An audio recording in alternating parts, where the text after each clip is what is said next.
So far, I have showed you how to take a stick, stick it in the Y of another branch and break it. I've showed you how to bonk sticks and break them and process them by hand. And that works great here in the desert. But if you have like a pine forest with really rigid pine, or if you're in an area where you kind of need a saw, there's nothing wrong with putting just a saw blade and some bolts or some nails in a belt, in a survival belt. You can roll it up and stick it inside of your a Morse canteen or a pot or something. But with just a saw and some rope, or ideally some mule tape, which I don't have with me, I just brought 550 cord, you should be able to build a complete buck saw. So I'm going to show you how to do that today.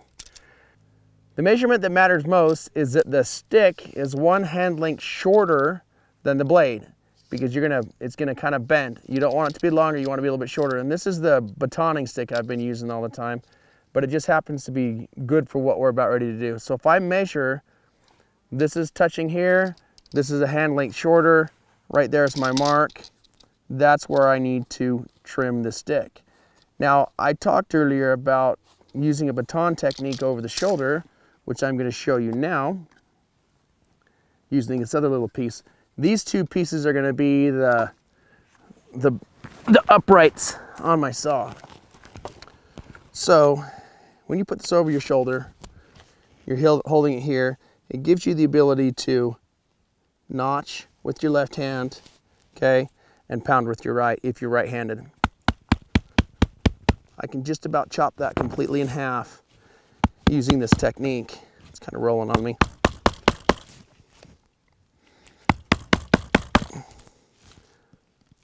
This is a really effective way to cut stuff in half, okay? I'm gonna finish the trim right here, and we're good. This is still good for a batoning stick, so I'll just hold on to it. This is also good for it as well. So what I first like to do is to skin them.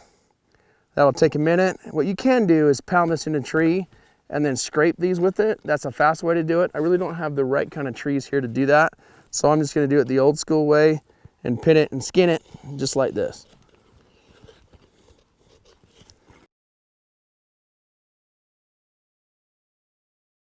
I have my centerpiece cut. It's a hand length short of my blade. And I've got my uprights. Now these uprights are huge. I can almost make 2 of them out of 1. So just figure out how tall you want your saw to be and then cut it. There is a split in this upright right here. So because I split that when I was pulling it off the tree, I'm going to take that off the bottom of it. Again, use this over the shoulder batoning technique.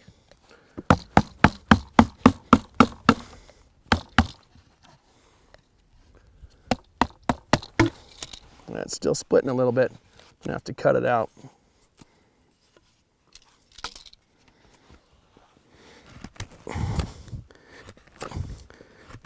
Kind of like a crunchy carrot.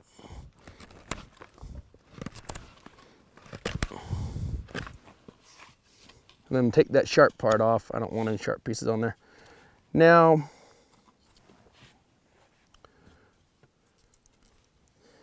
the bat's about the size of my saw. That's about where I want to go to it on there. So now that I'm looking at that, it's about how I want it. I cut this piece off as well.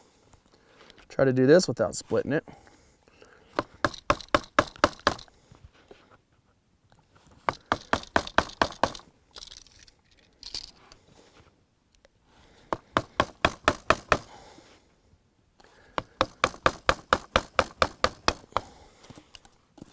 Okay, now I just want to clean this tip up because I don't want this stuff to blow out.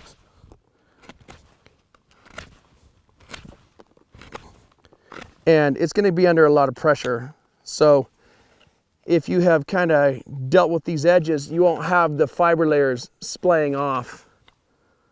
So I'll try to clean those up a bit, kind of like I was cleaning up a bow drill spindle.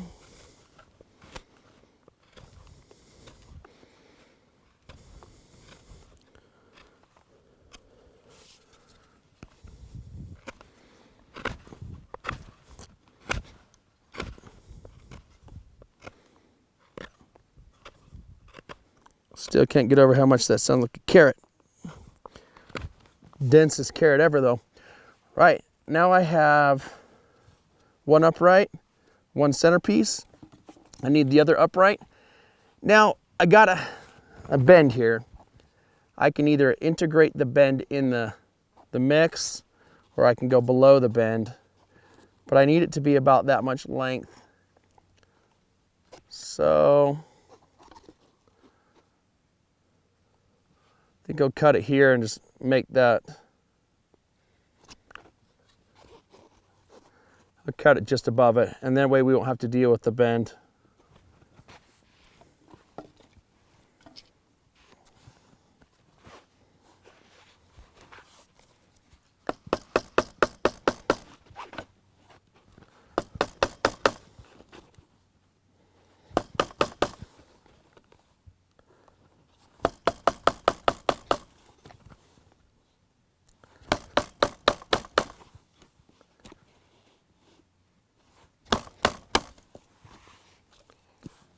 Clean that puppy up.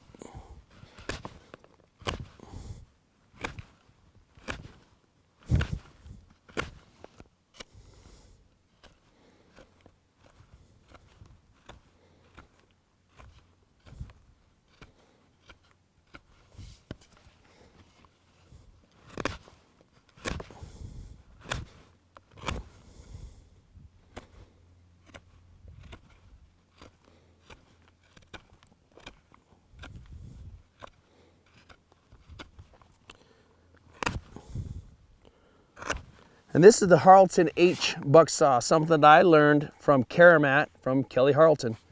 And he learned it from Morris Kahansky, and I think he learned it from Tom Roycraft, so I'm saying it appropriately. But anyway, so I've got my H hand length apart.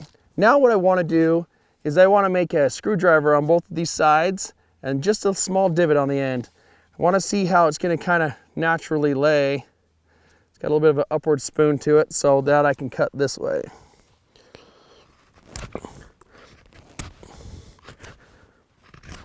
Flip that over flat.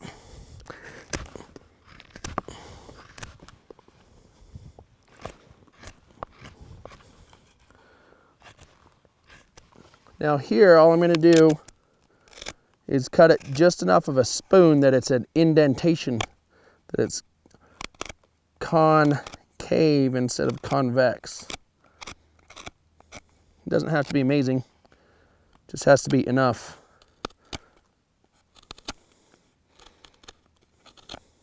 And then what's going to happen is as this thing dries, it's going to sink into itself, and then you'll just tighten your string up a little bit more and call it good.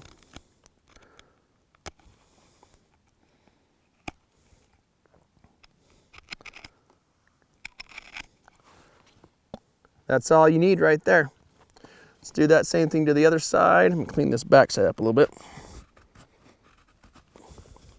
But what we do need to make sure is that this side matches this side. So if that's where it is, sticking my eyeball and thumb for measurement, that's where that needs to be. Now you have a tendency to rotate on the bottom of this, so when you're cutting it, make sure that you compensate by taking a little more off the top, and that way you can guarantee that it's flat. Like I'm still not even far enough. We'll cut more off that top, and then once you've got this side done, you have a measurement for the other side.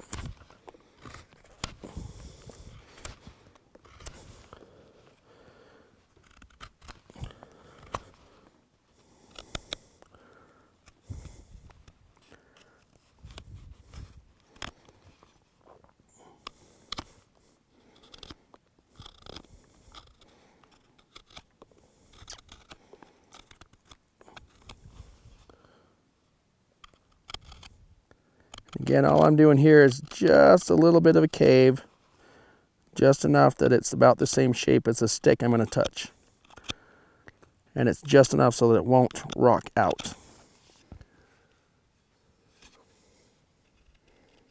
Lastly, I'm going to clean up these edges just a tad.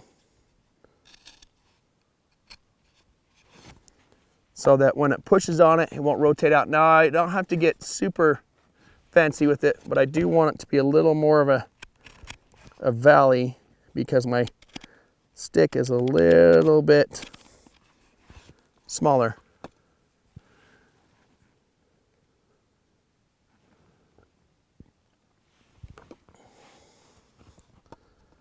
Get that on both sides, make this one a little deeper.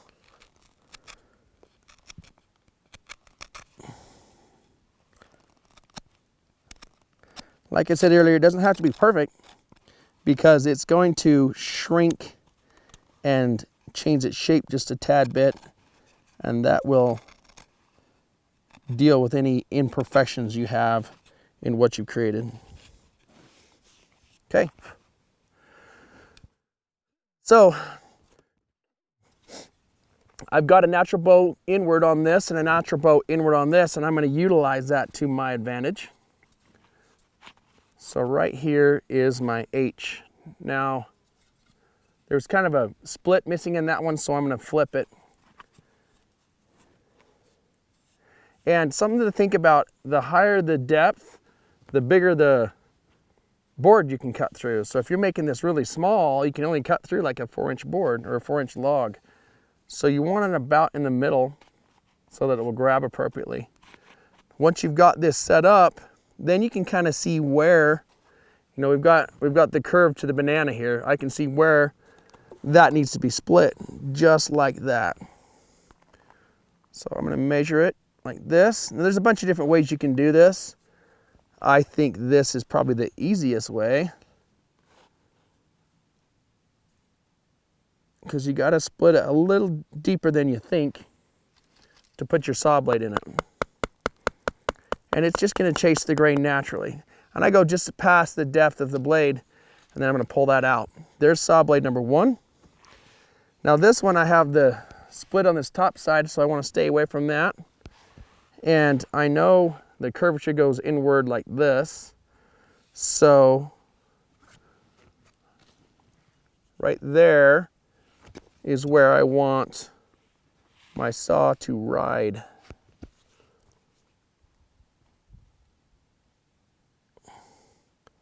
Use one eyeball kind of helps me measure. If you've already got cracks in there, it's going to chase that crack. So either use it because it's valuable, or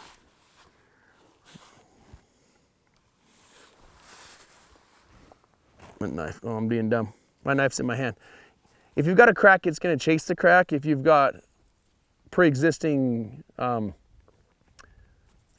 formations in it, it's going to chase that. So either use it if it's valuable or stay completely away from it. If you stay completely away from it, you'll make your own new one, which is what I'm going to try to do there. And again, I went just a little bit past the length of the blade. So now, with this saw blade, this is just a saw blade I got from, I think, the Home Depot or Lowe's or something. So it's nothing special. You can order the really cool ones online, but a saw blade is a saw blade for the most part. And this one's been in my garage for quite a long time. I can get this to come out. All that matters is that you have a way to hold it on the end. And I really like this technique with the screw, because I'll show you why here in just one sec. Because you can loosen this screw up just a little bit and it'll sink its teeth into the upper supports of your bucksaw. So if I've got this right side one and I put it just like that, everyone thinks that they want to close it completely, but the reality of the fact is you want to just leave it open enough that it kind of grabs the left and right fibers when I tighten it down. Okay? The next thing I'm going to do on this other side is the same thing.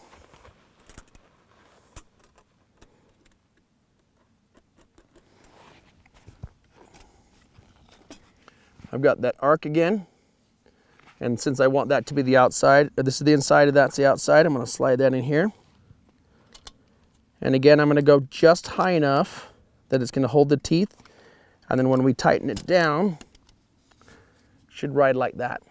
Now that I'm looking at this, this is backwards. Flip it around, because I can see where my curl is. and then put my supports in the middle. Now, because I went just a hand length smaller, it has the curve that I'm looking for. I don't want too much curve, otherwise it's gonna slide down. But because this is still green, it should sink into it. Another thing I can do is maybe flip this over to grip it, okay? Now the last thing that I need here are paddles. Paddles and my 550 cord. Paddles are, I could literally just grab this stick and use it for a paddle, so don't overthink this too much. But I like long ones that look nice, so all I'm gonna do is take the piece I already created and use it. The button doesn't like me.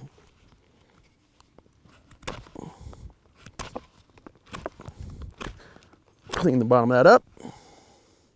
Now, I talked earlier about a crack. It's pre-existent. I've already got one right here. I don't want to chase that though. So I'm going to go completely against it, or even start from the other side, so that I get a nice split down the center of this thing as I cut it.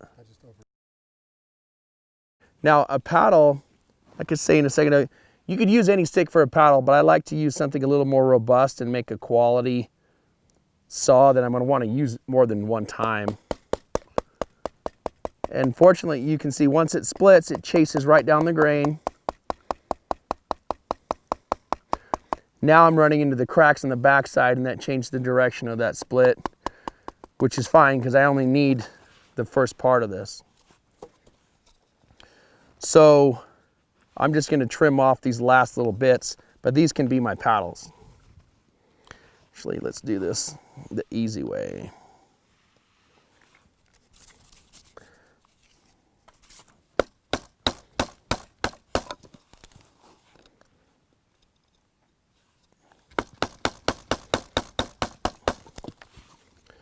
So there's my paddles. Now I can clean them up and make them look pretty. If I'm going to do that, I'm basically going to take this ledge off here because that's where they're going to blow out on.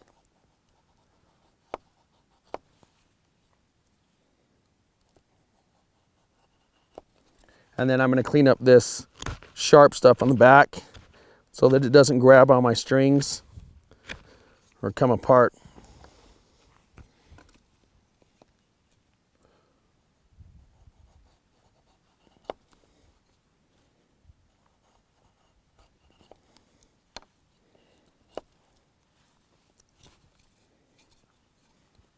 Get rid of those sharp edges.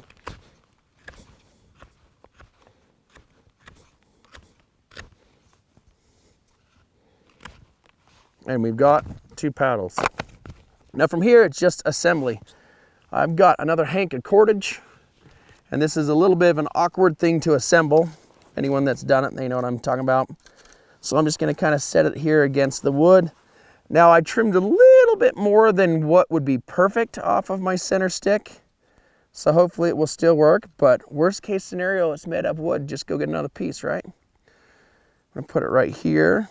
And I also could spin this stick around, and that'll give me a little more bend, which will sink. Let's try that, see what it does. What I don't want is for it to blow out and slide down. There we go. That actually works pretty good. So now that I've got the log in front of me holding everything down, roughly, I'm going to grab the string, figure out what I need. Now what I'm going to need is enough to go from corner to corner on this one, and then I need to do that twice.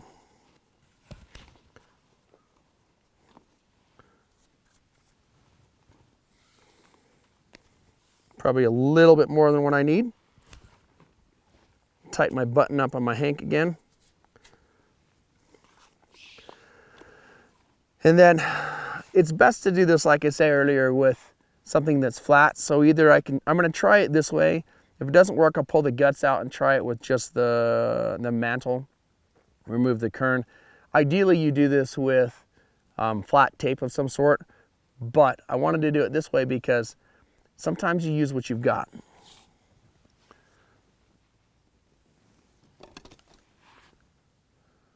Right there.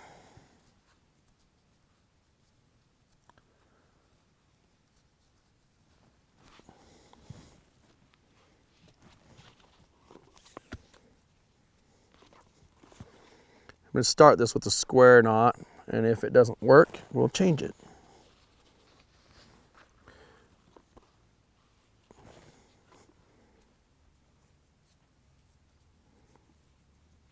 Left over right, right over left.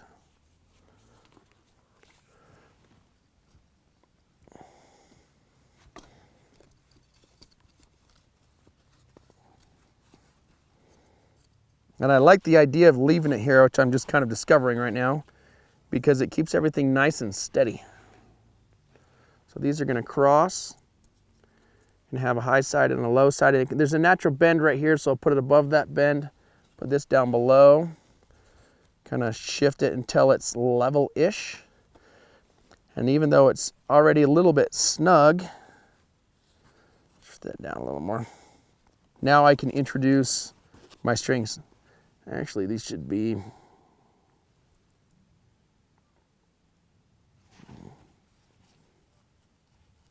there we go. So they're not on top of each other.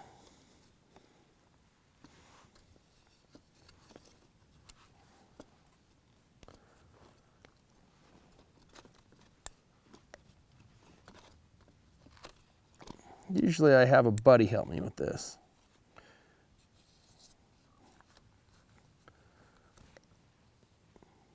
Okay, now that we've got that X set up, I'm going to introduce the paddle. I'm going to put one paddle on one side, start tightening it up in one direction. And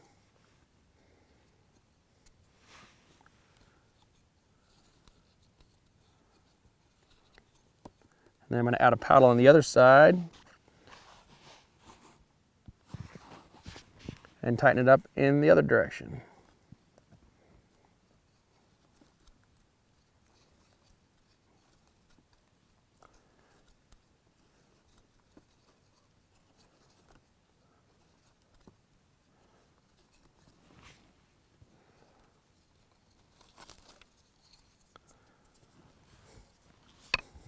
There we go. That's what we want to see.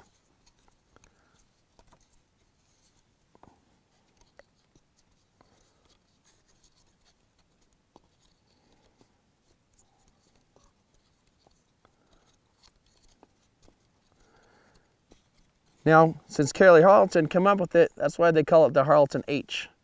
And that has that H that you see right there in the middle. There's a ton of different ways to do this. What matters is that it holds it and it's snug. It's just kind of got a tilt to it, which I should be able to deal with by cranking on that one a little more, or cranking on this other one.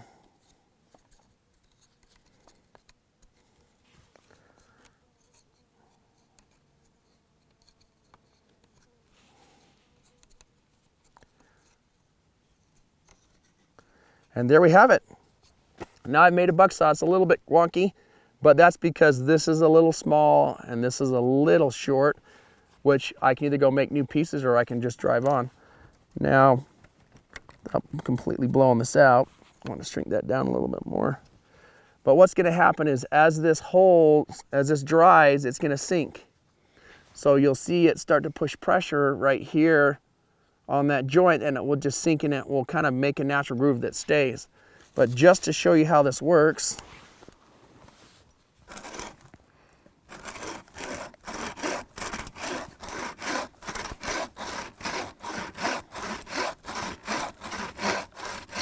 you can see how well that works. And what did that take us, 20 minutes? This gives me the ability to chop logs. What I really like is if I go in the backcountry with an ultralight tent that needs a small ultralight stove, I kind of have to have little chunks of wood, and bringing just a little bit of string, a blade, and some screws, and then making my own buck saw is a super valuable technique. All right, hopefully that's valuable to you, and thank you for watching. If you have any questions, leave them in the comment section, and I will try to be down there and answer them as applicable. Kind of just fun.